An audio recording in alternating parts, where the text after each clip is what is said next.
نحمدہ و نصلی علی رسول الکریم اما بعد فاعوذ باللہ من الشیطان الرجیم بسم اللہ الرحمن الرحیم۔ ناظرین، آج ہم وجوہ اعراب کی لحاظ سے اسم معرب کی 16 اقسام کے بارے میں پڑھیں گے۔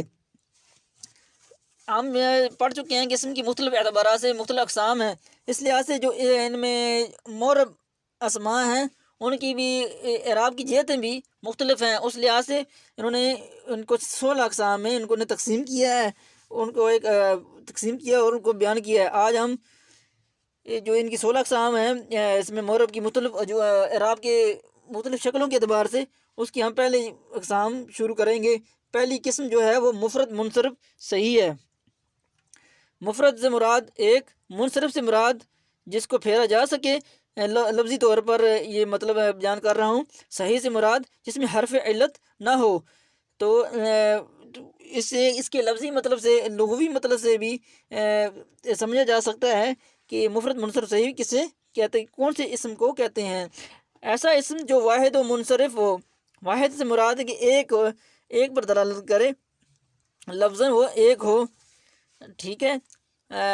لفظی پر جو ایک پر دلالت کرے۔ اور منصرف سے مراد ہے وہ جو تنوین کے ساتھ ہو اور تینوں حرکات کو تنوین کے ساتھ جو ہے وہ قبول کرتا ہو، جیسے زائدن، اس کے آخر میں حرف علت نہ ہو، یعنی کہ وہ صحیح ہو۔ جس کلمے کے اندر ہم پڑھ چکے ہیں حرف علت نہ ہو تو وہ صحیح ہوتا ہے۔ نوٹ، جیسے منصرف اور غیر منصرف اسم معرب کی اقسام ہیں، ٹھیک ہے، اسم معرب کی اقسام ہیں۔ ان کے بارے میں پھر اتنا ہی یاد رکھیں کہ منصرف بھی اسم معرب ہے اور غیر منصرف بھی اسم معرب کی ہی قسم ہے۔ یہ نہیں ہے کہ غیر منصرف جس طرح کے لفظ ہے کہ یہ پھرتا ہے، یہ قبول کرتا نہیں ہے، یہ مطلب نہیں ہے، بلکہ یہ بھی اسم معرب کی اقسام میں سے ہے۔ بس فرق یہ ہے کہ منصرف میں تنوین آتی ہے اور تینوں حرکات تنوین کے ساتھ آتی ہیں، جبکہ غیر منصرف ہو جس پر تنوین اور اکثر صورت میں کسرہ داخل نہیں ہوتا۔ تنوین اور کسرہ داخل، انشاءاللہ تعالی اس کا تفصیلی بیان اگلے سبق میں مذکور ہوگا۔ مفرد منصرف جاری مجرائے صحیح۔ ایسا واحد منصرف اسم، اچھا اب مفرد منصرف جاری مجرائے صحیح، کہ ایسا مفرد منصرف جو کہ صحیح تو نہ ہو لیکن صحیح کے قائم مقام ہو، یعنی کہ خود صحیح نہ ہو لیکن اس کے پر جو حکم جو ہے، اس کے جو اعراب ہیں وہ جو صحیح کلمہ ہے اس والے لگیں، اس میں حرف ٹھیک ہے، اس پر مفرد منصرف صحیح والا حکم لگے۔ ایسا وہ تو واحد منصرف اسم جو صحیح کے قائم مقام ہو، اس کے آخر میں حرف علت اور اس کا ماقبل ساکن ہوتا ہے، یعنی کہ یہ ایسا اسم ہے جو منفرد حیثیت رکھتا ہے، اس میں حرف علت ہوتا ہے لیکن اور اس کا ماقبل ساکن ہوتا ہے، لیکن وہ گرتا نہیں ہے یا وہ صحیح کے قائم مقام ہوتا ہے۔ کیا ہونا؟ صحیح کی مثل تعلیل قبول نہ کرنے کے اعتبار سے، دیکھیں اس کا صحیح کے قائم مقام ہونا اس وجہ سے ہے کہ یہ جو ہے یہ تعلیل قبول نہیں کرتا۔ حرف علت تو ہم پڑھ چکے ہیں کہ حرف علت حروف علت وہ حروف ہوتے ہیں جو تبدیلی قبول کرتے ہیں، گر جاتے ہیں وقت ضرورت پر۔ مختلف قواعد میں یہ جو حروف علت ہیں ایک دوسرے میں تبدیل ہوتے ہیں، واو الف میں تبدیل ہو جاتا ہے اور الف یا میں تبدیل ہو جاتا ہے، لیکن یہ جو مفرد منصرف جاری مجرائے صحیح ہے، اس کے اندر جو حروف علت آتے ہیں یہ گرتے نہیں ہیں، یہ تبدیلی قبول نہیں کرتے، اس لیے ایسے اسماء کو جاری مجرائے صحیح یعنی کہ صحیح کے مقام قرار دیا گیا ہے۔ نمبر 3، جمع مکسر منصرف، کہ جمع مکسر منصرف، جمع سے مطلب ہے جو تین، اصطلاحی طور پر جو تین پر مشتمل ہو، جو تین افراد میں دلالت کرے، ایسا لفظ مکسر جس کی بنا ٹوٹ جائے، یعنی کہ جمع کرتے ہوئے جمع مکسر، ایسی جمع کو کہتے ہیں جس کا واحد جس کو بناتے ہوئے، جس جمع کو واحد سے بناتے ہوئے اس کی بنا ٹوٹ جائے، یعنی کہ ان حروف کے درمیان تبدیلی واقع ہو، کوئی اور حروف آ جائیں تو اس کو جمع مکسر کہتے ہیں، اور جن کی بنا نہ ٹوٹے ایسی جمع کو سالم کہتے ہیں۔ اس کے جو برعکس ہے اس کو جمع سالم کہتے ہیں کہ اس کی بنا نہیں ٹوٹتی۔ جس طرح مسلمون میں دیکھیں، مسلمون میں مسلمون اسی طرح اپنی جگہ پر قائم ہے، اس کے درمیان میں کوئی حروف نہیں آئے ان میں فصل نہیں آیا، جبکہ راجل سے رجال جب جمع ہم نے بنائی تو اس میں جیم اور لام کے درمیان الف آ گیا، تو یہ اس کی واحد کی بنا ٹوٹ گئی جمع بناتی ہوئے، جبکہ مسلمون جسے جب ہم نے جمع بنائی مسلمون ہوا تو اس میں مسلمون میم سین لام اور میم کے درمیان کوئی حرف زائد نہ آیا، اور اس کے واحد کی بنا بھی نہیں ٹوٹی اور جمع بھی بن گئی۔ ان دونوں میں یہ فرق ہے۔ جمع مکسر منصرف، مکسر سے مراد ہوا کہ اس کی واحد کی بنا ٹوٹ گئی، اور منصرف سے جیسے کہ پہلے بتایا جا چکا ہے کہ جو تنوین جس کی حرکت تنوین کے ساتھ آئے، ٹھیک ہے، تنوین کے ساتھ اور کسرہ بھی آ سکے۔ اچھا، اس سے بناتے وقت واحد کا وزن سلامت نہ رہے، اس کا یہی مطلب ہے کہ راجل سے رجال میں راجل کا وزن برقرار نہیں رہا واحد کا، اور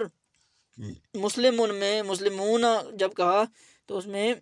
واحد کا وزن برقرار رہا، مسلمون اسی طرح رہا، بس واو اور نون کا اضافہ ہوا۔ اچھا جی، یعنی کہ اعراب، یعنی کہ یہ جو پہلے تین حرکات ہیں یہ منصرف کی ان کے منصرف کی اقسام کہتے ہیں، ان کے اعراب بتائے جا رہے ہیں کہ یہ کون سے ہیں، یعنی کہ مفرد منصرف صحیح، ٹھیک ہے، یہ ٹھیک ہے، مفرد منصرف جاری مجرائے صحیح۔ نمبر 3 جمع مکسر منصرف، ان کے اعراب نیچے بیان کیے جا رہے ہیں کہ ان کی حالت رفعی، حالت نصبی، حالت جری کون سی ہوگی، ٹھیک ہے، ضمہ کے ساتھ آئے گی یا فتح کے ساتھ آئے گی یا کسرہ کے ساتھ آئے گی۔ حالت رفعی، حالت رفعی یعنی ان پر جو ہے نا وہ پیش آنی چاہیے، وہ ضمہ کے ساتھ آئے گی، پیش آنی چاہیے تو ضمہ کے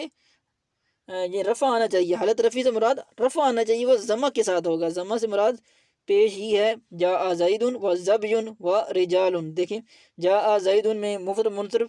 صحیح، زبی میں مفرد منصرف جاری مجرائے صحیح، اور رجال جمع مکسر منصرف ہے۔ حالت نصبی، حالت نصبی یعنی کہ نصب آنا چاہیے، وہ فتح کے ساتھ یعنی زبر کے ساتھ ہی آئے گا، اس کے مطابق ہی نصب کے مطابق ہی فتح کی حرکت آئے گی، زبر کی حرکت آئے گی، جیسے کہ رأیت زیدن، دیکھیں رأیت زیدن زیدن زبیجن زبجن و رجالن، ٹھیک ہے، اب یہ تینوں کی مثال۔ حالت جری کسر کے ساتھ آئے گی، جیسے مررت بزیدن و زبجن و رجالن، دیکھیں تینوں کے ساتھ کے نیچے زیر آ رہی ہے جو کسرہ ہے، تنوین آ رہی ہے جو منصرف کی علامت ہے۔ اچھا، جمع مؤنث سالم، آپ دیکھیں جمع مؤنث سالم کے اعراب کیا آتے ہیں، دیکھتے ہیں، وہ یہ چوتھی قسم ہے جی وجوہ اعراب کے لحاظ سے مفتر اسم معرب کی 16 اقسام میں سے یہ چوتھی قسم ہے۔ جمع مؤنث سالم وہ جمع جسے بناتے وقت واحد کے آخر میں الف اور تا کا اضافہ کیا جاتا ہے اور واحد کا وزن ٹوٹتا نہیں ہے، اس کی واحد کا وزن اسی طرح رہتا ہے، جیسے کہ مسلماتن سے مسلماتن، دیکھیں مسلماتن میں جو واحد تھی وہ مسلمات تھی، مسلمون تھا وہ مسلمون سے مسلماتن اس کا مؤنث بنا، مسلماتن جو اس کی اسی طرح حرکات بنا قائم رہی، جیسے پہلے واحد میں تھی مسلمات، اس لیے اس کے سالم کہا گیا، جو جمع مؤنث سالم۔ یہ تا ہے، یہ تانیث کا ہے، اس لیے اس کو اس میں شمار نہیں کیا کہ یہ اس کے درمیان میں الف آ رہا ہے، مسلماتن ہو گیا، کیونکہ یہ تا کو ظاہر کر رہا تھا۔ اصل میں اس کے جو اصلی حروف تھے وہ تھے میم سین لام اور میم تھے، ٹھیک ہے، اس لیے شرط یہ ہے کہ اس کے جو حروف جو اصلی ہیں، ٹھیک ہے، وہ اس کے لحاظ سے اس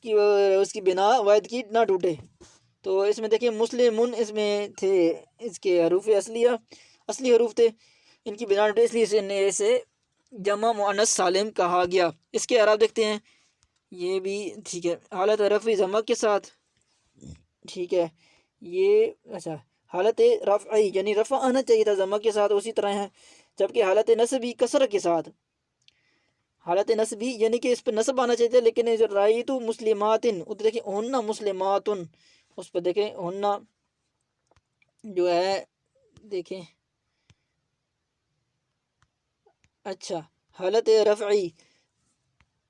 ہن مسلمات، دیکھیں ہن وہ مسلمان ہیں، عورتیں ہیں،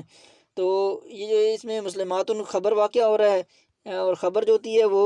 اس پر ہمیشہ رفع آتا ہے، رفع آتا ہے، یعنی کہ رفع آتا ہے، تو مسلمات حالت رفع بھی واقع ہے جمع مؤنث سالم،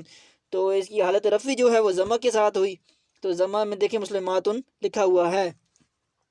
حالت نصبی کسرہ کے ساتھ، دیکھیں رأیتو مسلمات، حالت نصب آنا چاہیے تھا، رأیتو مسلمات کا مطلب ہوتا ہے کہ میں نے مسلمان عورتوں کو دیکھا۔ اب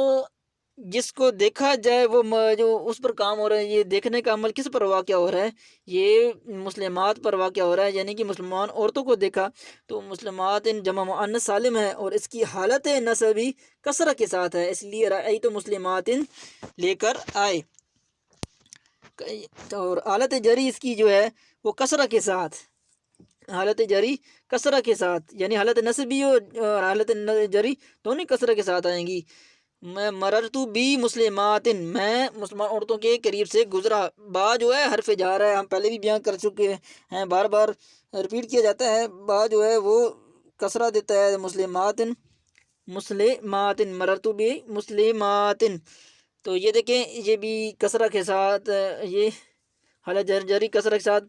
بے عین ہی حالت جری کے مطابق اس کی حرکت آئی، جبکہ حالت نصبی میں حالت نصبی میں اس کی جو حرکت ہے وہ نصب کے مطابق نہیں آئی، بلکہ اس کی کسرہ کے ساتھ آئی، تو یہ فرق ہے، یہ آپ ذہن میں ضرور رکھیے گا۔ اور دوسری بات نیچے ہم نے پڑھا حالت رفع جو ہے وہ مفرد منصرف صحیح، مفرد منصرف جاری مجرائے صحیح، اور جمع مکسر منصرف کی حرکات کے بارے میں حالت رفعی، حالت نصبی، حالت جری کس طرح آئی، تو دیکھتے ہیں جا زیدن و زبجن و رجال، یہ کس طرح حالت رفع میں واقع ہیں، تو اس کا جواب یہ ہے کہ جا زیدن و زبجن اور رجال کا مطلب یہ ہے کہ آیا زید آیا، ہرن آیا، اور اشخاص آئے، تو یہ جو جا ہے یہ فاعل چاہتا ہے، اور فاعل ہمیشہ حالت رفع میں واقع ہوتا ہے، یعنی پر اس پر پیش آنی چاہیے، اس لیے اس کو ہم نے حالت رفعی میں کہا۔ اسی طرح نیچے رأیت زیدن و زبجن و رجالن، اس میں رأیت کا زیدن و زبجن و رجالن یہ مفعول بن رہے تھے، یعنی پہ اس پہ کام ہو رہا تھا، ہم نے اس کو دیکھا ہے، اس لیے زید اس کو ہم نے حالت نصبی میں کہا، اور سب سے آخر میں مرتو بزیدن و زبجن و رجالن، اس کو ہم نے حالت جری میں کیوں کہا؟ کیونکہ حالت جری میں اس لیے کہا کہ با اس کے ساتھ اٹیچ ہوا، زیدن کے ساتھ، وہ زبجن کے ساتھ، اور رجالن کے ساتھ، عطف کے ذریعے اس کا اثر زبجن اور رجالن کی طرف جا رہا ہے، حرف جارہ با کا، تو اس لیے ہم نے اس کو حالت جری کہا۔ آخر دعوانا ان الحمد للہ رب العالمین۔